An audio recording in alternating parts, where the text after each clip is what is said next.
Hello viewers, আশা করি আপনারা সবাই ভালোই আছেন। আজকে আমি যে বিষয়টি নিয়ে আলোচনা করব সেটা হচ্ছে পাওয়ার পয়েন্ট 2007 থেকে কিভাবে প্রিন্ট দেওয়া যায়, কিভাবে প্রিন্ট সেটআপ দেওয়া যায়, আমি সেটা নিয়ে আলোচনা করব। তো আমার নাম দেবমধু, আর আপনারা দেখছেন Dmtechnic। তো চলুন শুরু করা যাক।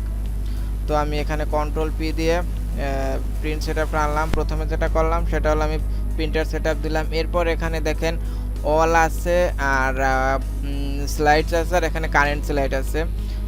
যদি আমি যে অলে দিলে আপনার সব পেজগুলো প্রিন্ট হবে, আর কারেন্ট স্লাইড দিলে যেটা এই যে ডিসপ্লেতে আছে সেটা হবে। আর এখানে স্লাইড দিলে আমরা নাম্বার দিয়ে দিতে পারি, যেমন এখানে একের পরে এখন আমি 2 দিতে গেলে নিচ্ছে না, কারণ এখানে মাত্র একটা স্লাইড আছে। দেখেন আমি নতুন একটা স্লাইড নিয়ে দেখাচ্ছি।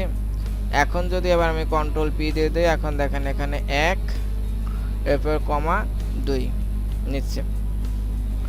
তো এটা হলো আপনার কিভাবে এটা সেটআপ দেবেন আর কি, কয় নাম্বার পেজ প্রিন্ট দেবেন। এরপর এখানে যে বিষয় আছে ওখানে স্লাইডার নিচে আপনি কালার, এখানে একটা গুরুত্বপূর্ণ বিষয়, এখানে যদি আপনি সাদা কালো দেন আর এখানে যে প্রপার্টিসে গিয়ে এখানে আমার প্রিন্টার হবে এটা, হ্যাঁ, প্রপার্টিসে গিয়ে এখানে ধরেন আপনি গ্রে স্কেল দিলেন আর প্রপার্টিসে গিয়ে কালার দিলেন, তাহলে কিন্তু কাজ হবে না, প্রিন্টটা ওই সাদা কালোই আসবে।